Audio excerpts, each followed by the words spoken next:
శ్రోతలు, ఈరోజు మనం పౌలు రాసిన ఆనంద పత్రికను అనగా ఫిలిప్పీ పత్రికను అధ్యయనం చేయబోతున్నాము. ముందుగా ఉపోద్ఘాతం విందాము. అపొస్తలుడైన పౌలు చెరసాల నిర్బంధంలో ఉండి ఈ పత్రిక రాశాడు. చెరసాల నుండి పౌలు మొత్తం 4 పత్రికలు రాశాడు.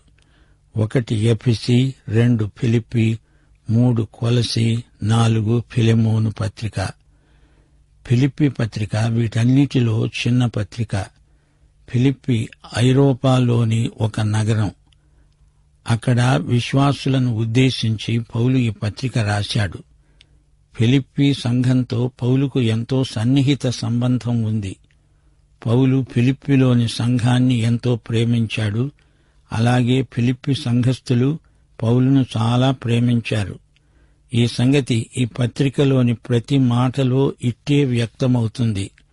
విశ్వాసులు ఆధ్యాత్మికంగా ఏ అంతస్తులో ఉన్నారో దానికి అనుగుణంగా ఈ పత్రికా సందేశం రూపొందించబడింది. దేవుడు నిర్దేశించిన నైతిక ఆధ్యాత్మిక ప్రమాణం మేరకు మనం జీవించాలని దేవుని చిత్తం. పౌలు తన 2వ సౌవార్తిక యాత్రలో ఫిలిప్పీ నగరాన్ని సందర్శించాడు. పౌలు, బర్నబా కలిసి గలతీ ప్రాంతాలకు మొదటిసారి సువార్త యాత్ర చేశారు. అక్కడ వారికి ఎన్నో శ్రమలు కలిగాయి. అయినా వారు నమ్మకమైన సేవ చేశారు. ఎన్నో సంఘాలు స్థాపించారు.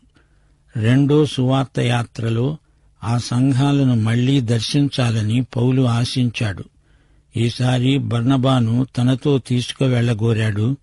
అయితే బర్నబా తన మేనల్లుండి కూడా తీసుకువెళ్దామన్నాడు. బర్నబా మేనల్లుడు ఎవరనుకున్నారు?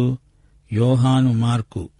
ఈ మార్కు మొదటి సువార్త యాత్రలో తమతో ఉన్నవాడే. యోహాను మార్కు అనే ఈ యువకుడు యాత్రామధ్యంలో తమను విడిచి ఇంటికి వెళ్లిపోయాడు. చిన్నాసియా తీరాన వారు ప్రయాణిస్తూ ఉండగా ఇది జరిగింది. రెండోసారి ఈ యువకుణ్ణి యోహాను మార్కును తీసుకెళ్లడం పౌలుకు ఇష్టం లేదు. ఈ విషయంలో పౌలుకు బర్నబాకు అభిప్రాయ భేదం వచ్చింది. బర్నబా తన మేనల్లుడైన యోహాను మార్కుతో మరో దిక్కుకు వెళ్లిపోయాడు. పౌలేమో శీలను వెంటబెట్టుకుని గలతీ ప్రాంతాలకు వెళ్లాడు. మొదటి సౌవార్తిక యాత్రలో తాను స్థాపించిన సంఘాలను సందర్శిస్తున్నాడు పౌలు. శీల కూడా పౌలుతో ఉన్నాడు. పౌలు తన సువార్త సేవను విస్తృతపరచాలనే ఉద్దేశ్యంతో ఉన్నాడు. ఆ ప్రాంతంలో ఎక్కువ జనాభా ఉంది. అవి ఎక్కువ నాగరికత కల స్థలాలు. గ్రీకు సంస్కృతి, గ్రీకు సభ్యత ఆ ప్రాంతాలలో వేరూనింది. వైద్యుడైన లూకా ఈ వివరాలను గ్రంథస్థం చేశాడు. పౌలు దక్షిణాసియాకు వెళ్లాలనే కోరిక గలవాడై ఆసియా రాష్ట్రాలలో పర్యటన ప్రారంభించాడు. ఆ ప్రాంతాలలో ఎఫెసు మహానగరం. దక్షిణాదికి వెళ్లాలంటే దేవుని ఆత్మ వద్దంటున్నాడు. అందుచేత ఉత్తరాది దిశగా పౌలు తన ప్రయాణం కొనసాగించాడు. టర్కీ ఉత్తరాది దేశం. అపొస్తలుల కార్యములు 16వ అధ్యాయం 7వ వచనం అంటోంది, బితూనియకు వెళ్లడానికి ప్రయత్నించారు. గాని యేసు ఆత్మ వారిని వెళ్లనివ్వలేదు. పౌలు దక్షిణానికి వెళ్లలేదు, ఉత్తరానికి కూడా వెళ్లలేకపోయాడు. తూర్పు నుంచే కదా తాను వచ్చాడు. అందుచేత పడమటి దిశగా పౌలు త్రోయ వరకు వెళ్లాడు. అదే చిట్ట చివరి బిందువు. త్రోయకు పడవ ప్రయాణం చేయవలసి వచ్చింది. దేవుని అనుమతి కోసం పౌలు ప్రార్థనలో కనిపెట్టాడు. చూచారా శ్రోతలు, మనం కూడా అనేకసార్లు ఇలాంటి సందిగ్ధంలో చిక్కుకుంటాము. వెంటనే వెళ్లిపోదామనిపిస్తుంది. గాని ప్రభువు వెళ్లనివ్వడు. ప్రభువు సన్నిధిలో కనిపెట్టే క్రమశిక్షణ మనకు అవసరమవుతుంది. ఏం చెయ్యాలి, ఎటువైపు వెళ్లాలి, ఏమీ తోచని పరిస్థితి. ప్రభువు నడిపించే దిశగా నీవు నడవాలి, అంతే. దేవుని నడుపుదల నీ ఇష్టం కాదు, ఆయన ఇష్టం. త్రోయలో పౌలు కనిపెట్టాడు. త్రోయ అంటే ఇప్పుడది ట్రాయ్ అని పిలువబడుతుంది. దేవుని ఆజ్ఞ కోసం నిరీక్షిస్తున్నాడు. ఎట్టకేలకు దేవుని ఆజ్ఞ రానే వచ్చింది. మాసిదోనియా మనిషి ఒకడు పౌలుకు దర్శనంలో కనిపించాడు. అపొస్తలుల కార్యములు 16వ అధ్యాయం 9-10 వచనాలలో పౌలు యాత్రా వివరాలు పేర్కొనబడ్డాయి. అప్పుడు మాసిదోనియ దేశస్థుడొకడు నిలిచి, నీవు మాసిదోనియకు వచ్చి మాకు సహాయము చేయమని తనను వేడుకుంటున్నట్లు రాత్రివేళ పౌలునకు దర్శనం కలిగింది. అతనికి ఆ దర్శనం కలిగినప్పుడు వారికి సువార్త ప్రకటించడానికి దేవుడు మమ్ములను పిలిచి ఉన్నాడని మేము నిశ్చయించుకొని వెంటనే మాసిదోనియకు వెళ్లడానికి యత్నం చేశాం. పౌలు, శీల ఒక పడవెక్కారు. ఈ విధంగా ఐరోపా ఖండంలో పౌలు అడుగుపెట్టాడు. ఐరోపా ఖండంలోకి సువార్త చొరవ చేసుకుని వెళ్లడం గమనించారా? ఇది దేవుని ఏర్పాటు. ఆ ప్రాంతాలలో అనాగరికులైన ప్రజలు సువార్త వినగలిగారు. సువార్త వారిని, వారి జీవిత విధానాన్ని పూర్తిగా మార్చివేసింది. నేటి ఐరోపా నాగరికతకు మూలమేదో గ్రహించారా? అది సువార్త, దేవుని వాక్యం. ఈ విధంగా పౌలు ఐరోపా ఖండానికి సువార్తను తీసుకెళ్లాడు. పొలిమేరలు దాటాడు. అక్కడి ప్రజలలో సువార్త బీజాలు నాటాడు. ఐరోపా ఖండంలో పౌలు మొదటి మజిలీ ఫిలిప్పీ పట్టణం. అపొస్తలుల కార్యములు 16వ అధ్యాయం 13-15 వచనం వరకు. విశ్రాంతి దినమున గవిని దాటి నదీ తీరమున ప్రార్థన జరుగుతుంది అనుకొని అక్కడికి వచ్చి కూర్చుండి కూడి వచ్చిన స్త్రీలతో మాట్లాడుతున్నాము. అప్పుడు లూదియా అనే దైవభక్తి గల ఒక స్త్రీ వింటున్నది. ఆమె ఊదారంగు పొడిని అమ్ముతుంది. తుయతైర పట్టణస్థురాలు. ప్రభువు ఆమె హృదయము తెరిచాడు గనుక పౌలు చెప్పిన మాటల యందు లక్ష్యముంచింది.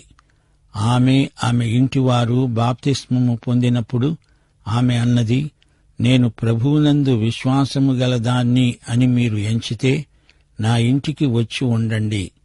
ఆమె మమ్ములను వేడుకొని బలవంతం చేసింది. శ్రోతలు గమనించారా? మాసిదోనియా దర్శనంలో పౌలుకు కనిపించింది పురుషుడా, స్త్రీయా? పౌలుకు మొదట స్త్రీ కనిపించింది. ఆ తరువాత చెరసాల అధిపతి పురుషుడు.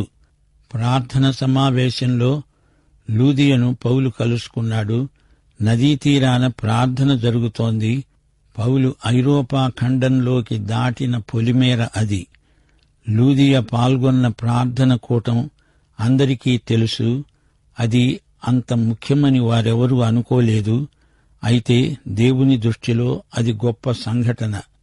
సువార్త ఐరోపా ఖండానికి చేరిన పొలిమేర చరిత్రాత్మకమైనది. ఐరోపా ఖండంలోని మొట్టమొదట రక్షించబడిన వ్యక్తి లూదియ, ఒక స్త్రీ. ఈమె ఫిలిప్పీ సంఘ సభ్యురాలు. ఈ సంఘానికే పౌలు ఈ ఉత్తరం రాస్తున్నాడు. ఫిలిప్పీ సంఘంలో ఇతర సభ్యులను గురించి కూడా మనకు తెలుసు. అక్కడే దయ్యం పట్టిన ఒక చిన్నది రక్షించబడింది. అపొస్తలుల కార్యములు 16వ అధ్యాయం 16-18 వచనం వరకు. మేము ప్రార్థనా స్థలానికి వెళ్లుతూ ఉండగా పుతోను అనే దయ్యము పట్టినదై సోది చెప్పడము చేత తన యజమానులకు బహు లాభము సంపాదించి పెట్టే ఒక చిన్నది మాకు ఎదురుగా వచ్చింది. ఆమె పౌలును మమ్ములను వెంబడించి కేకలు వేసి చెప్పింది, ఈ మనుష్యులు సర్వోన్నతుడైన దేవుని దాసులు. వీరు మీకు రక్షణ మార్గము ప్రచురించేవారై ఉన్నారు. ఆమె ఈలాగు అనేక దినాలు చేస్తూ ఉంది గనుక పౌలు వ్యాకులపడి దానివైపు తిరిగి, నీవు ఈమెను వదలిపో అని యేసుక్రీస్తు నామమున ఆజ్ఞాపిస్తున్నానని ఆ దయ్యంతో అన్నాడు. వెంటనే అది ఆమెను వదిలిపోయింది. ఫిలిప్పీ జైలు అధికారి, అతని కుటుంబము ఫిలిప్పీ సంఘ సభ్యులే. పౌలు, శీల చెరసాల నిర్బంధంలో ఉంచబడ్డారు. దయ్యం పట్టిన చిన్నది బాగైన తరువాత ఆమె కూడా ఫిలిప్పీ సంఘస్థురాలే. ఫిలిప్పీ చెరసాలలో పౌలు నిర్బంధంలో ఉండడానికి కారణం ఆ పిల్ల. ఆ పిల్ల వల్ల లాభం గడించిన యజమానులే. పౌలు, శీల చెరసాలలో ఉన్నారు. ఆ రాత్రి చెరసాల పునాదులు అదిరాయి, తలుపులు తెరుచుకున్నాయి. చెరసాల అధిపతి భయపడ్డాడు. అతడు రక్షించబడ్డాడు. పౌలు, శీల అతడికి బోధించిన సందేశం, ప్రభువైన యేసునందు విశ్వాసముంచు, అప్పుడు నీవు నీ ఇంటివారు రక్షించబడతారు. అధిపతి పౌలును, శీలను తన ఇంటికి తీసుకువెళ్ళాడు. ఇంటి వారందరూ యేసు వాక్యం విని రక్షించబడ్డారు. పౌలు, శీల అధిపతి గృహంలో వారి ఆతిథ్యం స్వీకరించారు. వీరే కాదు, ఫిలిప్పి సంఘంలో ఇంకా కొందరు సభ్యులున్నారు. వారిని గురించిన వివరాలు మనకు అంతగా తెలియవు. ఫిలిప్పి సంఘం ఎంతగానో ఎదిగింది. సంఘస్థులందరూ అపోస్తలుడైన పౌలుకు ఎంతో సన్నిహితులు. వారిలో చాలామంది అపోస్తలుడితో తిరిగి సేవ చేసిన వారే. పౌలుకు కూడా ఎంతో పరిచర్య చేసిన సంఘ బిడ్డలు. యెరూషలేములో పౌలు బంధించబడిన తరువాత వీరితో కలిసి ఉండడానికి వీలు కాని పరిస్థితి ఏర్పడింది. 2 సంవత్సరాలు ఇట్టే గడిచిపోయాయి. అసలు పౌలు ఎక్కడున్నాడో వారికి తెలియకుండా పోయింది. చివరికి వారికి కబురందింది, పౌలు రోములో చెరసాల నిర్బంధంలో ఉన్నాడు. సంఘస్థులంతా పౌలును గురించే చింతిస్తున్నారు. ఎపఫ్రొదితు వారి కాపరి. అతణ్ణి పౌలు దగ్గరికి పంపారు. పౌలు వ్యక్తిగత అక్కరల నిమిత్తం కొన్ని కానుకలు కూడా పంపారు. పౌలు ఫిలిప్పి సంఘానికి ఈ ఉత్తరం రాసి పంపుతున్నాడు. పౌలు ఈ పత్రికలో ఫిలిప్పి సంఘస్థులకు వందనాలు చెప్తున్నాడు. వారి పట్ల తనకున్న ప్రేమను వ్యక్తం చేస్తున్నాడు. గలతీ సంఘంలో లాగా సరిదిద్దడానికి ఫిలిప్పి సంఘంలో సిద్ధాంత దోషాలేమీ లేవు. కొరింథీ సంఘంలో లాగా గుణపరచడానికి ఫిలిప్పి సంఘస్థుల ప్రవర్తనలో లోపమేమీ లేదు. అయితే ఫిలిప్పి సంఘంలో 2 స్త్రీల మధ్య చిన్న తగాదా వచ్చింది. యువదియా, సుంటుకే అనే 2 స్త్రీలు కొంచెం వాగ్వివాదంలో పడి నువ్వెంత అంటే నువ్వెంత అనే వరకు వచ్చారు. పౌలు ఈ అపశృతిని సరిచేస్తున్నాడు. అయినా అదేమంత పెద్ద సమస్య అని పౌలు అనుకోలేదు. క్రైస్తవ ఆనందానుభూతిని వివరించే గొప్ప పత్రిక ఇది. గుర్తుంచుకోండి, ఈ పత్రికకు ఆధారంగా అపొస్తలుల కార్యములు 16వ అధ్యాయాన్ని మనం పరిశీలించాలి. అది పౌలు చేసిన 2వ సౌవార్తిక యాత్రా సందర్భం. ఫిలిప్పిలోని సంఘం పౌలు ఆనందానికి హేతువు. రోములో పౌలు చెరసాల నిర్బంధంలో ఉన్నాడు. ఫిలిప్పి సంఘస్థులు పౌలుకు తమ ప్రేమ కానుకను పంపుతున్నారు. ఈ పత్రికలో పౌలు ఫిలిప్పి సంఘానికి తన కృతజ్ఞతలు తెలియచేస్తున్నాడు. ఈ ఉత్తరాన్ని ఎపఫ్రొదితు ద్వారా పంపాడు. ఎపఫ్రొదితు ఈ ఉత్తరాన్ని, ఈ ఆనంద పత్రికను సంఘానికి వినిపించాడు. సంఘంలో సమైక్యత ప్రవర్తిల్లాలని, విశ్వాసులందరూ కలిసికట్టుగా పనిచేయాలని పౌలు ప్రబోధిస్తున్నాడు. ఈ పత్రిక కేంద్రంలో యేసు ఉన్నాడు. సువార్త సేవను గురించి పౌలు ఎక్కువగా ఈ పత్రికలో పేర్కొన్నాడు. 1వ అధ్యాయంలోని అంశం మన సేవా సందేశం క్రీస్తే. 2వ అధ్యాయం యేసే మన మాదిరి, మన ఆదర్శం. 3వ అధ్యాయం మన సేవలోని అర్థం, పరమార్థం, ఉద్దేశ్యం. 4వ అధ్యాయం సేవా సాధనాలు. ఈ విధంగా క్రైస్తవ ఆనందం 4 విధాలుగా మనలో ప్రవర్తిల్లుతుంది. క్రీస్తు యేసుకు కలిగిన మనస్సే ఈ పత్రిక అంతా పర్యాప్తమై ఉంది. తాను ఉన్న విపత్కర పరిస్థితుల్లో కూడా పౌలు ఆనందిస్తూనే ఉన్నాడు. క్రీస్తునందలి ఆనందమే మన బలం. ఇదే మాట నెహెమ్యా గ్రంథం 8వ అధ్యాయం 10వ వచనం అంటోంది, యెహోవాయందు ఆనందించడము వలన మీరు బలమొందుతారు. ఈ పత్రికలో కొన్ని ఆణిముత్యాలున్నాయి. ఫిలిప్పి పత్రిక 1వ అధ్యాయం 21వ వచనం, నా మటుకైతే బ్రతకటమంటే క్రీస్తే. పౌలు బ్రతుకంతా క్రీస్తే. ఇది ఆయన అనటం కాదు, బ్రతికి చూపాడు. 1వ అధ్యాయంలోనే యేసుక్రీస్తును 18 సార్లు పేర్కొన్నాడు. క్రీస్తునందు తన జీవితంలో వివిధ అనుభూతులను పౌలు ఈ పత్రికలో వివరించాడు. పౌలుకు విశ్వాసులకు మధ్య ఈ సహవాసం ఎంతో అర్థవంతమైనది.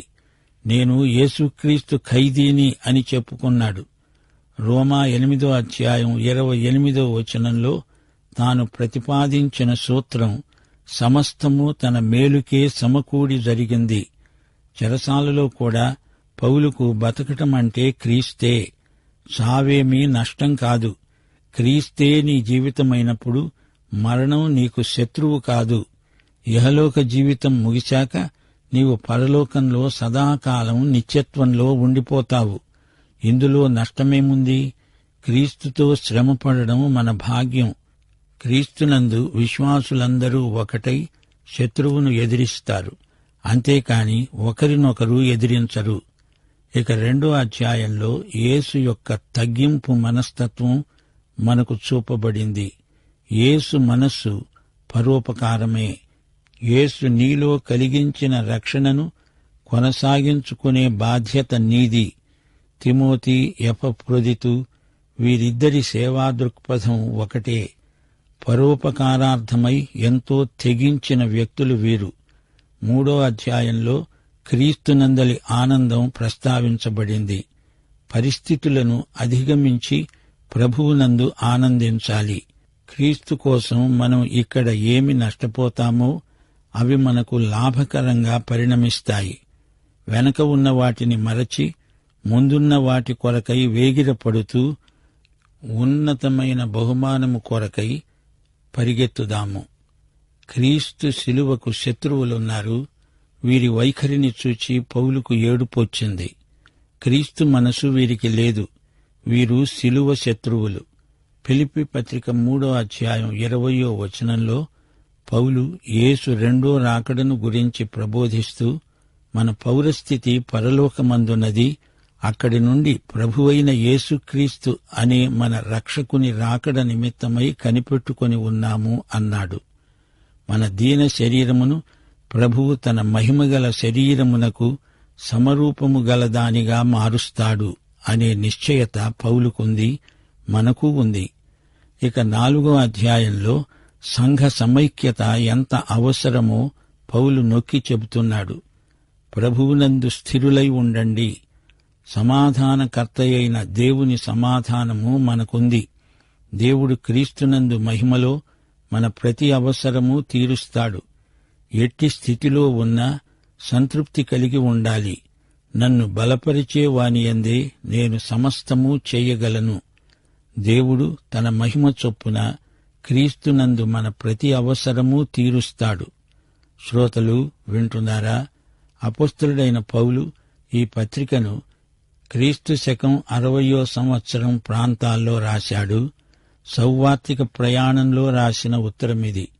యేసుక్రీస్తు ఖైదీ రోమా చెరసాలలో నుండి రాసిన ఆధ్యాత్మిక లేఖ ఇది. ఈ లేఖకు కీలక పదం, మూల పదం ఆనందం. ఎన్నో కష్టాలనుభవించినా అతడు ఏమాత్రము కుంగిపోలేదు, నిరాశ చెందలేదు, సణగలేదు. నేను ఆనందిస్తున్నాను, మీరు ఆనందించండి అని ఫిలిప్పీ సంఘానికి రాస్తున్నాడు. ఫిలిప్పీ పత్రికలో మరో ముఖ్యాంశం సువార్త ప్రకటన.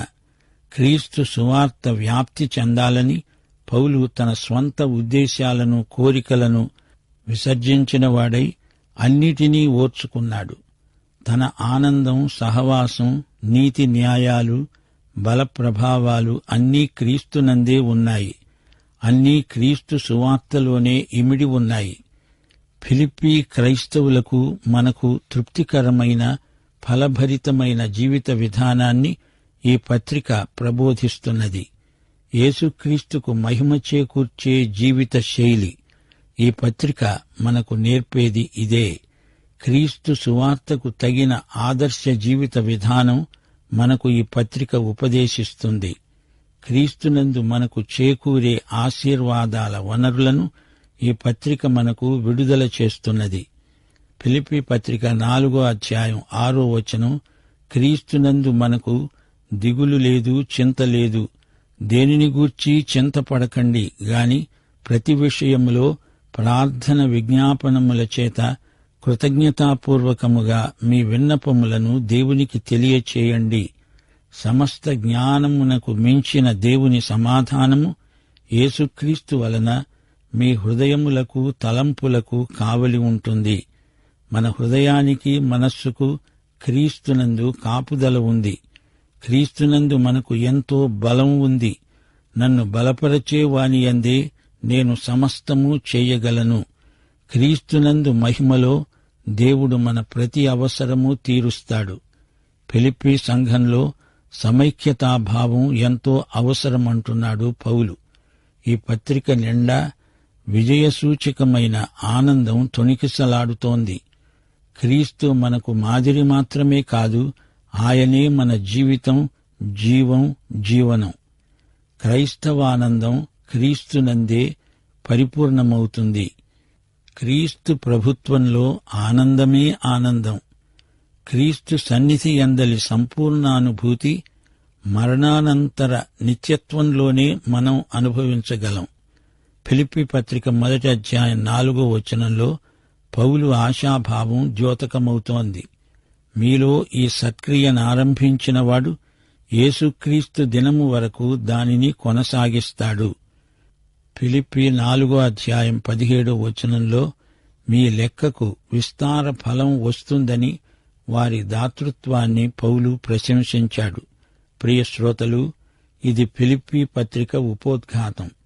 పూర్తి పత్రిక 17 పాఠాల్లో మీరు వింటారు. ఇంతకు మీరు యేసుక్రీస్తును మీ రక్షకుడుగా, ప్రభువుగా ఎరుగుదురా? అయితే ఈ పత్రిక అంతా మీకోసమే. దేవుడు మిమ్మును సమృద్ధిగా దీవించునుగాక. ఆమేన్.